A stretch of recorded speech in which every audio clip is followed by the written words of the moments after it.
ಯಾರು ನನ್ನ ಚಾನಲ್ ಹೊಸಬ್ರು ನೋಡ್ತಾ ಇದ್ದಾರೆ ಸಬ್ಸ್ಕ್ರೈಬ್ ಮಾಡಿ, ಲೈಕ್ ಮಾಡಿ, ಶೇರ್ ಮಾಡಿ, ಸಪೋರ್ಟ್ ಮಾಡಿ. ಇವತ್ತು ನಾವು ಆಲೂ ಚೀಸ್ ಬಾಲ್ನ ಮಾಡ್ತಾಯಿದ್ದೀವಿ.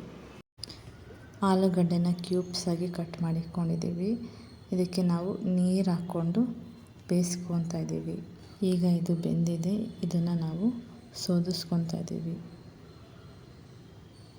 ಈಗ ಸೋದಿಸ್ಕೊಂಡಿರೋ ಆಲೂಗಡ್ಡೆನ ಒಂದು ಬಟ್ಲಿಗೆ ಹಾಕ್ಕೊಂಡು ನಾವು ಇದನ್ನು ಮ್ಯಾಶಲ್ಲಿ ಚೆನ್ನಾಗಿ ಮ್ಯಾಶ್ ಮಾಡ್ಕೊತಾ ಇದ್ದೀವಿ. ಮ್ಯಾಶ್ ಮಾಡ್ಕೊಂಡಾದ್ಮೇಲೆ ಸಣ್ಣಗೆ ಹೆಚ್ಚಿರುವ ಈರುಳ್ಳಿ, ದಪ್ಪ ಮೆಣಸಿನ್ಕಾಯಿ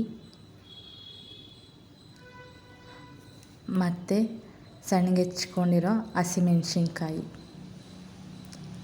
ಕೊತ್ತಂಬರಿ ಸೊಪ್ಪು, ಶುಂಠಿ ಬೆಳ್ಳುಳ್ಳಿ ಪೇಸ್ಟ್, ಸ್ವಲ್ಪ ಮೆಣಸಿನ ಪುಡಿ,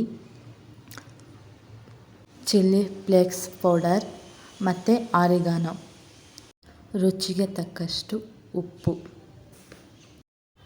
ಕಾರ್ನ್ಫ್ಲೋರ್ನ ಹಾಕ್ಕೊತಾ ಇದ್ದೀವಿ. ಆಮೇಲೆ ಬ್ರೆಡ್ ಕ್ರಮ್ಸ್ ಪೌಡರ್ನ ಹಾಕ್ಕೊತಾ ಇದ್ದೀವಿ. ಈಗ ಇದನ್ನೆಲ್ಲ ಹಾಕ್ಕೊಂಡು ನಾವು ಚೆನ್ನಾಗಿ ಮಿಕ್ಸ್ ಮಾಡ್ಕೊತಾ ಇದ್ದೀವಿ.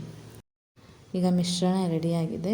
ಇದನ್ನು ನಾವು ಉಂಡೆ ಕಟ್ಟಿ ರೆಡಿ ಮಾಡ್ಕೊತೀವಿ. ಒಂದು ಬೌಲ್ಗೆ ಕಾರ್ನ್ಫ್ಲೋರ್ 2 ಸ್ಪೂನು, ಮೈದಾ ಹಸಿಟ್ಟು ಮತ್ತು ರುಚಿಗೆ ತಕ್ಕಷ್ಟು ಉಪ್ಪು, ಮೆಣಸಿನ ಪುಡಿ, ಚಿಲ್ಲಿ ಫ್ಲೇಕ್ಸ್ ಪೌಡರ್,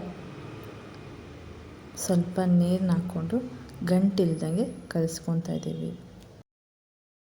ಮಾಡ್ಕೊಂಡಿರೋ ಉಂಡೆನ ಮಧ್ಯ ಪ್ರೆಸ್ ಮಾಡಿ ಅದಕ್ಕೆ ನಾವು ಮೊಸರೆಲ್ಲಾ ಚೀಸ್ನ ಇಕ್ತಾಯಿದ್ದೀವಿ. ಇಕ್ಬಿಟ್ಟು ಅದನ್ನು ಇಕ್ಬಿಟ್ಟು ರೌಂಡ್ ಮಾಡ್ಕೊತಾ ಇದ್ದೀವಿ. ಇದೇ ಥರ ಎಲ್ಲ ಬಾಲ್ನು ರೆಡಿ ಮಾಡ್ಕೊಂಡಿದ್ದೀವಿ. ಫ್ಲೋರ್ ಮಿಶ್ರಣಕ್ಕೆ ಅದ್ದಿ ಬ್ರೆಡ್ ಕ್ರಮ್ಸ್ ಕೋಟಿಂಗ್ ಕೊಡ್ತೀವಿ.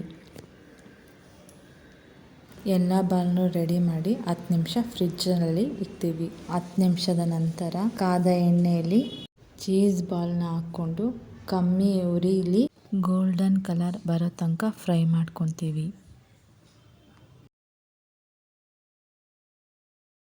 ಈಗ ಚೀಸ್ ಬಾಲ್ ತಿನ್ನಲು ರೆಡಿಯಾಗಿದೆ.